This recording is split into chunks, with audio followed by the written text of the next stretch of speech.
A long black snake crawled out of the thick bushes. Its body was shiny, its eyes were cold and watchful.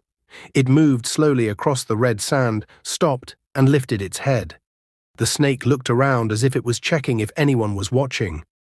Suddenly, the snake began to shake. Its body twisted in pain. The ground trembled slightly. In a blink, the long body began to change. Scales disappeared, legs formed, arms stretched out, hair grew long and dark. Where the snake stood a few seconds ago, an 18-year-old secondary school girl now stood quietly. Her name was Amara. She wore a faded school uniform. Her shirt was neatly tucked in, though it looked old. Her skirt had been stitched many times. She bent down and picked up a worn-out school bag lying beside the bush, as if it had always been there. Amara adjusted the bag on her back. Without looking back, she began to walk. She walked quietly down the lonely village road. Her slippers made soft sounds on the sand. Nobody greeted her. Nobody noticed her. It was as if she did not exist. She turned into a narrow bush path, one that led straight to the secondary school at the outskirt of Okuru village. Tall trees covered the path. Sunlight struggled to touch the ground. Amara walked fast but calmly. Her face showed no fear, no joy, no anger, just silence. Soon the sound of voices reached her ears. Students were already gathered at the assembly ground. The bell had rung. Morning devotion had started. Amara stepped into the school compound. Immediately, a loud voice stopped her. "Hey, you!" A female teacher turned sharply. She was holding a long cane. Her face was red with anger. "Is this the time you should be resuming school?" the teacher shouted. All eyes turned to Amara. Students began to whisper, "That strange girl again. She's always late. Does she even talk?" The teacher pointed the cane at the ground. "Kneel down there." Amara did not argue. She dropped her bag gently and knelt down on the dusty ground without saying a single word. The teacher became more angry. "Do you think silence will save you?" she yelled, pointing the cane closer to Amara's face. "Every day you come late. Every day. Do you think you are special?" Amara said nothing. Her eyes stayed on the ground. The teacher walked around her like a hungry lion. "Carry that block," the teacher suddenly shouted, pointing at a heavy block near a classroom. Amara stood up slowly. She walked to the block, bent down, and lifted it with ease. She returned and knelt again. "Raise it above your head," the teacher commanded. Amara obeyed. As soon as she raised the block, students burst into laughter. Some laughed loudly, some pointed fingers, some mocked her quietly. See her head. Always acting like a ghost. Is she not normal? The laughter grew louder. At that moment, something strange happened. Amara's head began to change, very slightly. Her neck stretched. Her skin shimmered for a second. Her eyes became narrow and cold. For a brief moment, the shape of a snake appeared on her head. But nobody noticed. Everyone was too busy laughing. In a blink, Amara returned to normal. Human again. She held the block steadily, even though her arms began to shake. She did not cry. She did not beg. She finished the punishment. The teacher hissed angrily and walked away. "Go to your class," she snapped. Amara picked up her bag and walked quietly to her classroom a few minutes after other students had entered. As she stepped in, laughter followed her again. Some students covered their mouths to laugh, others whispered loudly on purpose. Why is she always late? Does she even have parents? She never talks. Maybe she is mad. Amara walked to her seat at the back of the class. She sat down. She did not respond to anyone. For 5 years, Amara had been in that school. 5 long years. Nobody truly knew her. When she first came to the school to register in JSS 1, she came alone. No father, no mother, no guardian. The staff were surprised. "Where is your parent?" they asked. "I came from a neighboring village," Amara replied softly. "Why didn't anyone follow you?" She looked down and said, "I am an orphan. I live with my aged grandmother." That was all she said. No one questioned her further. Since that day, Amara had never spoken more than necessary. She never played with other students. She never shared food. She never laughed. She came to school alone. She left alone, always through the bush path. Teachers complained about her silence. Students feared her quietness. Some said she was cursed. Others said she was possessed. But nobody knew the truth. In class, Amara listened carefully. Her eyes followed the teacher. She wrote everything neatly in her notebook. She was very intelligent. But she never raised her hand, never asked questions, never answered when called, unless forced. During break time, students gathered in groups. Some bought snacks, some gossiped, some played.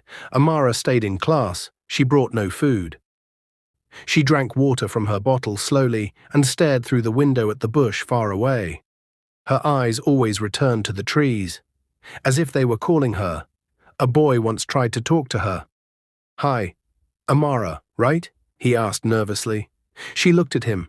Her eyes were so cold that the boy stepped back. I was just asking," he stammered and ran away. From that day, nobody tried again. When the closing bell rang, students rushed out happily. Amara packed her books calmly. She walked out of the school compound alone. As usual, she turned into the bush path. The trees welcomed her with silence. As she walked deeper into the bush, her steps slowed. Her breathing changed. Her eyes glowed faintly. The afternoon sun was slowly going down. Shadows became longer on the dusty paths of Okuru village. Students had all gone home. The school compound was now quiet, with only the sound of dry leaves moving in the wind. Amara walked, just like every other day. Her school bag rested firmly on her back. Her steps were calm, steady, and silent. She did not greet anyone. She did not look back. Her eyes stayed focused on the narrow bush path ahead of her. But unknown to her, someone else had entered that same bush path. His name was Toby. Toby hid behind a tall mango tree near the school fence and watched Amara closely. His heart was beating fast, not because he was tired, but because he was nervous. Toby had liked Amara for a very long time. Since JSS 3, he had noticed her. She was not the most beautiful girl in class, but there was something strange and deep about her. She spoke very little. She never laughed with other girls. She never argued or insulted anyone. Even when people mocked her, she stayed calm. That calmness scared people, but to Toby it was beautiful. Many times he had watched her from afar. He watched the way she wrote her notes carefully. He watched how she always sat alone during break. He watched how she disappeared into the bush path after school while other students walked together on the main road. He wanted to talk to her, but fear always stopped him. Students said she was cursed. Some said she was not human. Others said she practiced witchcraft. Toby did not believe them. Still, he was curious. That day, something pushed him. He told himself, "I will only follow her. I will not disturb her. I just want to know where she lives." So when Amara stepped into the bush path, Toby followed her quietly. He moved slowly, stepping only when she stepped. He hid behind trees and thick bushes. He made sure the dry leaves did not crack under his feet. The bush path was long and narrow. Tall trees blocked the sun. The air inside the bush felt heavy and cold. Strange sounds came from different directions. Toby swallowed hard, but he continued. Amara walked deeper and deeper into the bush. Suddenly she stopped. Toby froze immediately. His heart jumped. He quickly bent down and hid inside a thick bush. Leaves covered his face. Ants crawled on his hand, but he did not move. Amara slowly turned around. Her eyes moved slowly from left to right. She was checking. She was listening. Toby held his breath. His chest felt like it would burst. "Please don't see me. Please don't see me," he prayed silently. For some seconds, everything was quiet. No birds, no insects. Even the wind stopped. Then Amara turned back. She bent down and dropped her school bag on the ground. Toby's eyes widened in shock. Why would she drop her bag here, he thought. Amara stood still, then her body began to shake. At first, Toby thought his eyes were playing tricks on him. He blinked many times, but it did not stop. Her legs started changing. They joined together. Her arms pulled back into her body. Her fingers disappeared. Her skin began to shine like polished stone. Toby's mouth opened slowly. Fear locked his body. Then the worst happened. Amara's neck stretched forward. Her face changed shape. Her eyes became long and cold. In front of Toby's eyes, Amara transformed into a giant snake. A long, dark snake lay on the ground where Amara once stood. It hissed softly. The sound entered Toby's bones. The snake moved slowly, then quickly crawled into the thick bushes and disappeared. Everything became quiet again. Toby stood there, shaking badly. His legs felt weak, his hands trembled. He wanted to scream, but no sound came out. His mind was confused. What did I just see? Is this real? Am I dreaming? After a long moment, fear took control. Toby turned around and ran. He ran like a mad person. He ran through bushes, jumped over fallen trees, and pushed aside branches. Thorns scratched his arms and face. Blood came out. He did not feel it. He only wanted to escape. Villagers saw him running. "Hey, Toby!" someone shouted. "Why are you running?" another asked. But Toby did not stop. He did not answer. His eyes were wide open. He ran straight to his house. He pushed the door open so hard it hit the wall. His mother turned sharply from the kitchen. "Toby, what is wrong with you?" she shouted. Toby could not speak. He bent forward, holding his knees, breathing heavily. He pointed with a shaking hand towards the direction of the bush. His mother dropped the spoon in her hand. "Are you chased by a dog?" she asked. "Or thieves?" Toby finally found his voice. "Mama, Mama, I saw something," he said between breaths. "What did you see?" she asked, worried now. "My classmate, Amara. She changed," he said. "Changed to what?" his mother asked. "She turned into a snake," Toby said softly. For a moment his mother stared at him. Then she burst into laughter. "Snake?" she laughed loudly. "So this is why you ran like a madman?" Toby shook his head. "Mama, I swear, I saw her. She dropped her bag and turned into a snake." His mother laughed even harder. "School stress has spoiled your brain," she said. "You boys watch too many films." Toby felt tears burn his eyes. "Mama, I am not lying," he said quietly. But his mother waved her hand. "Go and wash your face," she said. "Tomorrow you will forget this nonsense." She returned to her cooking. Toby walked slowly to his room. His body still shook. He sat on his bed and stared at the wall. Every time he closed his eyes, he saw it again. The change, the snake, the hiss. He whispered, "Amara, what are you?" Outside, far away in the bush, leaves moved slowly. Something ancient shifted, and Amara's secret had been seen, even if nobody believed it yet. The next morning came slowly. Dark clouds still covered the sky when Toby's mother entered his room. "Toby, wake up," she said, shaking him lightly. "You will be late for school." Toby opened his eyes slowly. His heart began to beat fast immediately. The first thing that entered his mind was Amara, the bush, the snake, the hiss. Fear crawled through his body like cold water. "Mama," he said weakly, pulling the wrapper closer to himself, "I am not feeling fine." His mother touched his forehead. "You are not hot," she said. "Stand up." Toby shook his head. "My body is weak," he lied. "I don't think I can go to school today." His mother frowned. "Since when do you miss school?" she asked. "Stand up and prepare." Toby knew there was no escape. Slowly he stood up and dragged his feet into the bathroom. As water poured over his body, his mind was far away. "What if she saw me yesterday?" he thought. "What if she knows I followed her? What if she comes for me?" His hands shook as he bathed. After dressing up, he walked to school with heavy steps. Every sound made him jump. Every bush made his heart race. When he entered the classroom, his eyes searched quickly. There she was. Amara. She was already seated quietly at her usual seat at the back. Her face was calm. Her eyes were down, focused on her book. She looked normal. Too normal. Toby swallowed hard. He could not even look at her properly. He sat down and faced his desk. Throughout the lesson, he did not hear a single word the teacher said. His ears kept ringing. His mind kept replaying the image of the snake crawling into the bush. During break time, students rushed outside. Toby followed his friends, but his legs felt weak. Outside the class, under a mango tree, Toby stopped. He looked around carefully to be sure nobody was listening. Then he called 3 of his close friends, Emeka, Sadiq, and Kunle. "Come," Toby whispered. They looked at him strangely but followed him behind the classroom. "What is wrong with you?" Emeka asked. "You look like someone chasing spirits." Toby took a deep breath. "What I want to tell you, You must not laugh, he said. They exchanged glances. Talk, Kunle said. Toby lowered his voice. Yesterday, I followed Amara after school. The boys became quiet. Why? Sadiq asked. I wanted to know where she lives, Toby replied. So? Emeka asked impatiently. Toby swallowed again. I saw her change into a snake. For a moment nobody spoke.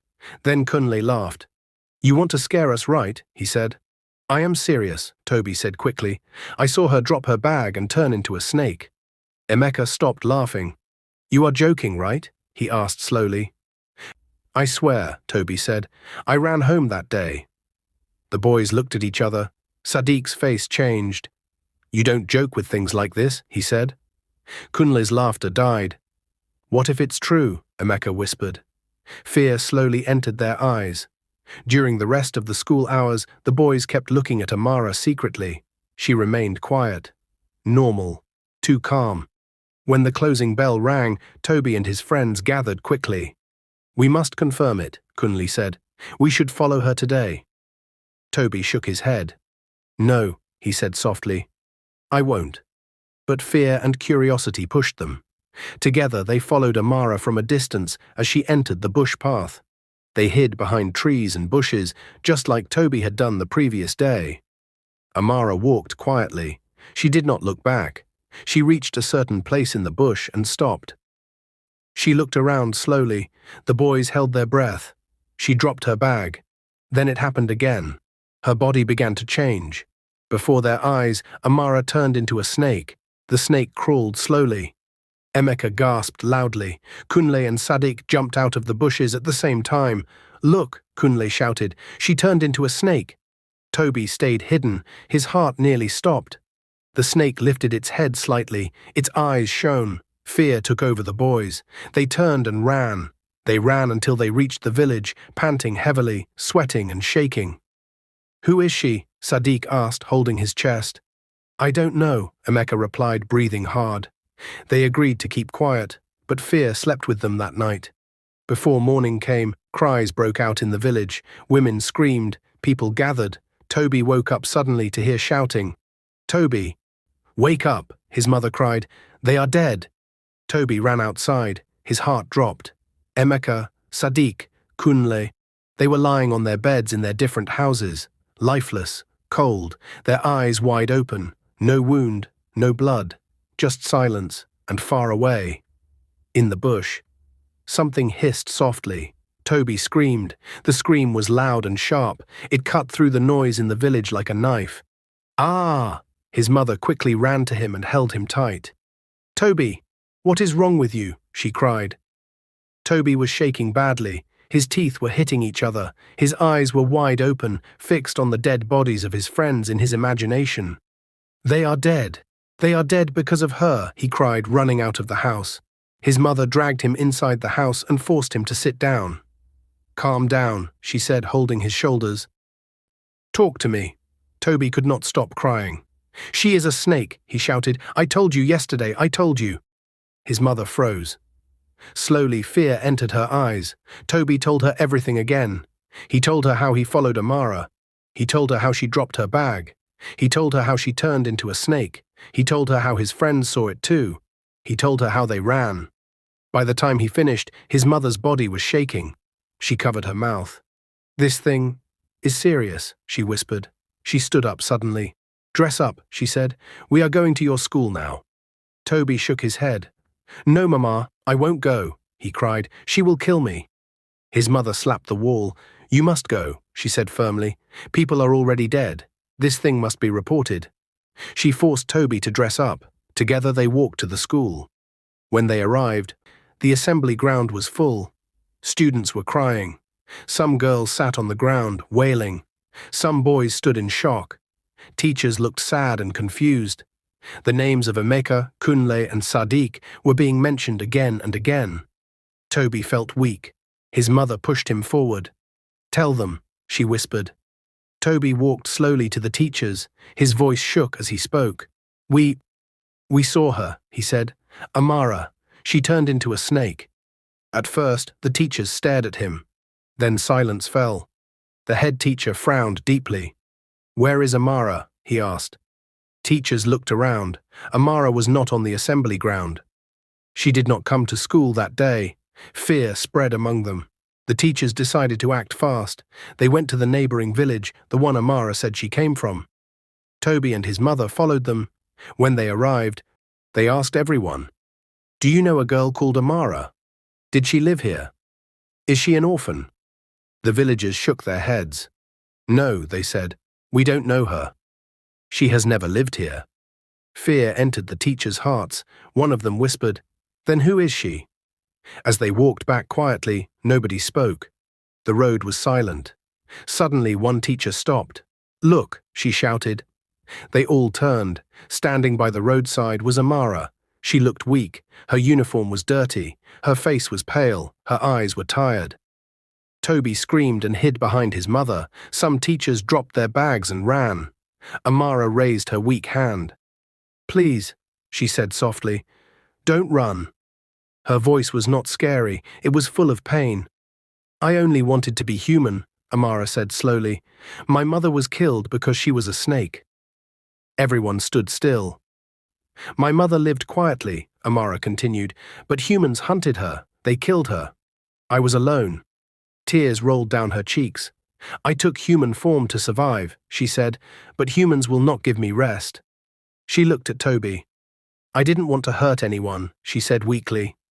Then her body shook. She fell to the ground. Amara stopped breathing. She was gone, just like that. Silence covered the road. No snake, no human, just a lifeless body. They buried her quietly by the bushes. From that day, Okuru village changed forever, and Toby never forgot the girl who only wanted to be human.